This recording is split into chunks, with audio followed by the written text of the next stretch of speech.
اللہ کے رسول حضرت محمد مصطفیٰ صلی اللہ علیہ وآلہ وسلم بار بار امام حسین کو بلند کر کے دنیا کو یہ بتاتے تھے کہ یہ حسین مجھ سے ہے اور میں اس حسین سے۔ اے لوگو، اگر اس حسین پہ کوئی مشکل وقت آ جائے اور یہ تم سے مدد طلب کرے تو اس کا ساتھ دینا، کیونکہ یہ جنت کے جوانوں کا سردار ہے، میرا خون ہے، میری اولاد ہے۔ لیکن افسوس، ابھی رسول اللہ کی رحلت کو تھوڑا وقت ہی گزرا تھا کہ کربلا کے میدان میں ایک طرف 9 لاکھ کا مجمع تھا تو دوسری طرف وہ حسین جس کو اللہ کے رسول اپنے کندھوں پہ سوار کرتے تھے۔ امام حسین علیہ السلام اپنے نانا کی امت سے بار بار کہتے رہے کہ کیوں میرا رستہ روکا ہے؟ اے لوگو، پہچانو، میں تمہارے نبی کا نواسا ہوں۔ کیوں 3 دن سے میرے بچوں کو پیاسا رکھا ہے؟ کیوں میرے عزیز و اقارب کو شہید کیا ہے؟ بتاؤ، کیا میں نے رسول اللہ کی شریعت میں ترامیم کی ہے؟ کسی انسان کا حق کھایا ہے؟ کسی انسان پہ ظلم کیا ہے؟ اتنے میں فوج یزید ایک آواز میں کہنے لگی، اے حسین، ہم سب تجھے تیرے بابا علی کے بغض میں قتل کر رہے ہیں تاکہ یزید ہماری جھولیاں دولت سے بھر دے۔ امام حسین نے فرمایا، اے لوگو، آج جس اسلام کا علم تمہارے ہاتھوں میں بلند ہے، یہ علم میرے بابا علی نے بلند کیا، مت بھولنا۔ خیبر و خندق میں اگر علی نہ ہوتے تو اسلام کی فتح ناممکن تھی۔ وہ علی جس نے پوری زندگی اسلام کی تبلیغ کی، حق کو بلند کیا، رسول اللہ کی حفاظت کی، آج اس علی کو یہ اجر دے رہے ہو۔ اے لوگو، بتاؤ، اللہ کے رسول نے بار بار میرے بابا علی کا ہاتھ بلند کر کے فرمایا تھا کہ جہاں حق ہوگا وہاں علی ہوگا، جہاں علی ہوگا وہاں حق ہوگا، اور آج اس علی اور اولاد رسول کو یہ اجر دے رہے ہو۔ اتنے میں یزید کی فوج کے سپہ سالاروں نے دیکھا کہ کہیں فوج میں بغاوت نہ ہو جائے۔ اے شمر، کیا دیکھ رہے ہو؟ حملہ کرو۔ بس لاکھوں کی فوج نے جب رسول اللہ کے نواسے پہ حملہ کیا، امام حسین علیہ السلام نے اللہ کا نام لیا اور ذوالفقار کو نیام سے نکالا۔ تاریخ گواہ ہے، ایک طرف لاکھوں کا مجمع اور ایک طرف 3 دن کا بھوکا پیاسا حسین ابن علی۔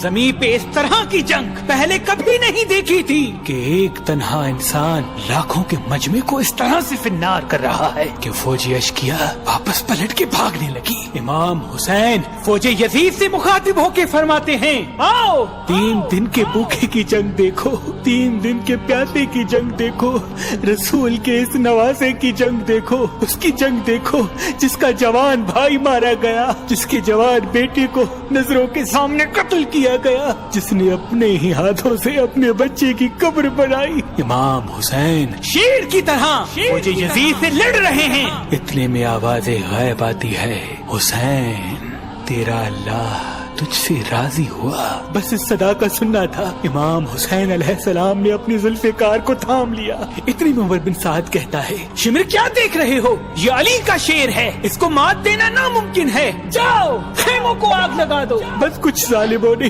بیبیوں کے خیموں کو آگ لگا دی اور کچھ امام حسین کو دور سے تیر مارنے لگے۔ امام حسین کبھی بیبیوں کے خیموں کی طرف بڑھتے ہیں، کبھی فوج کی طرف جاتے ہیں۔ عمر بن سعد اور شمر نے فوج کو 4 حصوں میں تقسیم کر دیا اور یہ کہا کہ کوئی بھی حسین کے قریب نہ جائے، جس کے پاس جو چیز ہے وہ دور سے حسین کو مارے۔ جس کے پاس نیزہ تھا اس نے نیزہ مارا، جس کے پاس تیر تھے وہ تیر مارتا رہا، جس کے پاس برچیاں تھی وہ برچیاں مارنے لگا۔ تاریخ نے لکھا جس کے پاس مارنے کے لیے کچھ نہ تھا وہ کربلا کی گرم زمین سے مٹی اٹھا کے امام حسین کی طرف پھینکتا رہا۔ امام حسین کے جسم مبارک پہ ہزاروں زخم لگتے رہے۔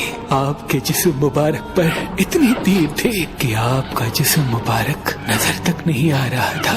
بس جیسے ہی نواسا رسول گھوڑے کی سینگ سے زمین پہ آتے ہیں، فوج یزید جھومنا شروع کر دیتی ہے، لیکن اتنے میں وہ گھوڑا جس پہ آپ سواری کیا کرتے تھے وہ امام حسین کے چاروں طرف گھومنا شروع کر دیتا ہے تاکہ ان تیروں سے میں اپنے آقا حسین کو بچا لوں۔ وہ گھوڑا دوڑ ہی رہا تھا، اتنے میں عمر بن سعد نے کہا اے لوگو رکو، میں نے اپنی آنکھوں سے دیکھا تھا اس گھوڑے پہ اللہ کے رسول سواری کرتے تھے، کہیں تیر اس گھوڑے کو نہ لگے، اور یوں تیروں کو چلانا بند کیا گیا۔ افسوس ہے ان لوگوں کو اس گھوڑے کا تو احترام معلوم تھا جس پہ رسول اللہ سواری کیا کرتے تھے، لیکن اس حسین کا احترام بھول چکے جن کو اپنے کندھوں پہ سوار کر کے امت کو دکھایا کرتے تھے۔ بس امام حسین علیہ السلام زمین کربلا پہ اپنا سر رکھ کے اللہ کا شکر کر رہے ہیں، اور وہاں فوج یزید کے مختلف سپاہی امام حسین کا سر کاٹنے کے لیے قریب آتے ہیں۔ جو بھی قریب آ کے امام حسین کے سر کو دیکھے تو اسے امام حسین کے چہرے میں رسول اللہ کا چہرہ نظر آئے اور وہ چیخ کے دور چلا جائے۔ اتنے میں شمر کہنے لگا یہ کام مجھ سے ہی ہونا ہے۔ جیسے ہی شمر نے خنجر امام حسین کے گلے پہ رکھا تو وہ دیکھے امام حسین کے لب ہل رہے ہیں۔ اس نے سوچا ہم نے حسین کا پورا خاندان قتل کر دیا، 3 دن تک حسین کے بچوں کو پیاسا رکھا، شاید حسین ہمیں بد دعا دے رہے ہوں گے، سننے کے لیے کان قریب کرے تو کیا سنے۔ امام حسین علیہ السلام اللہ کی دربار میں اللہ کی نعمتوں کا شکر کر رہے ہیں کہ اے اللہ تیرا شکر ہے کہ اس عظیم امتحان کے لیے تو نے اس حسین کو چنا۔ اتنے میں امام حسین نے آنکھیں کھولی اور شمر سے کہا اے شمر کیا تو نہیں جانتا میں رسول اللہ کا نواسا ہوں، جنت کا سردار ہوں، حق پہ ہوں، بے جرم ہوں۔ شمر نے کہا ہاں مجھے معلوم ہے۔ پھر آپ نے فرمایا تو کیوں قتل کر رہے ہو؟ شمر نے کہا تاکہ یزید میری جھولی دنیاوی دولت سے بھر دے۔ بس یہ کہتے کہتے شمر امام حسین کا گلا کاٹتا رہا اور فوج یزید مسلسل جھومتی رہی۔ امام حسین کے سر قلم ہونے کے بعد سادات کو لوٹا گیا۔ امام حسین کے سر مبارک کو نوکے سنا پہ بلند کر دیا۔ بی بی سکینہ کو تماچے مارنے لگے، رسول اللہ کی نواسیوں کے سروں سے چادر کو لوٹ لیا اور امام حسین کے جسم مبارک کی توہین کرنے لگے۔ تاریخ نے لکھا امام حسین کے جسم پر جو جو چیزیں تھیں ان کو لوٹنے لگے۔ اتنے میں ایک شخص امام حسین کے جسم کے قریب آیا۔ امام حسین کے ہاتھ میں ایک انگوٹھی پہنی تھی، اتارنے کی کوشش کی نہ اتری، وہ انگلی کاٹ کے انگوٹھی لے گیا۔ آپ کے جسم مبارک کو رسیوں سے باندھ کے کربلا کی گرم زمین پہ ادھر سے ادھر پھرایا گیا۔ اتنے میں عمر بن سعد نے کہا اے شمر حسین اور اس کے ساتھیوں کی لاش کا وہ حشر کرتے ہیں کہ رہتی دنیا تک کوئی بھی یزید کے خلاف آواز نہ اٹھائے، سب کے جسم سے سروں کو کاٹ لو اور سب کی لاشوں کو پامال کر دو۔ زمین کربلا گواہ ہے، کہیں سے کوئی قبیلہ اٹھ کے آتا ہے اور کہتا ہے کہ ہم حر کی لاش کو پامال ہونے نہیں دیں گے، کہیں بی بی ام لیلا کا قبیلہ آ کے کہتا ہے کہ ہم علی اکبر کا لاشا پامال ہونے نہیں دیں گے، کہیں بی بی رباب کے قبائل کے لوگ کہتے ہیں ہم علی اصغر کا لاش پامال ہونے نہیں دیں گے۔ ایک ایک شہید کی لاش پامال ہونے والی جگہ سے ہٹائی گئی۔ تاریخ گواہ ہے صرف رسول اللہ کا اکیلا نواسا کربلا کی گرم زمین پہ پڑا رہا اور مغرب کے گھوڑے مشرق کی طرف، مشرق کے گھوڑے مغرب کی طرف دوڑتے رہے۔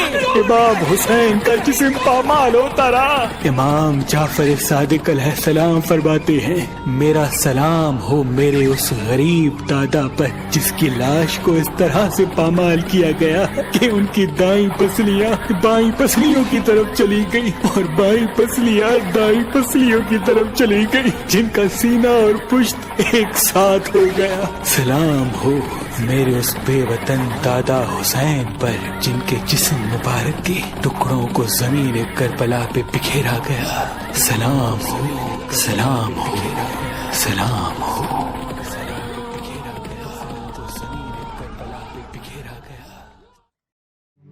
اللہ کے رسول حضرت محمد مصطفیٰ صلی اللہ علیہ وآلہ وسلم بار بار امام حسین کو بلند کر کے دنیا کو یہ بتاتے تھے کہ یہ حسین مجھ سے ہے اور میں اس حسین سے۔ اے لوگو اگر اس حسین پہ کوئی مشکل وقت آ جائے اور یہ تم سے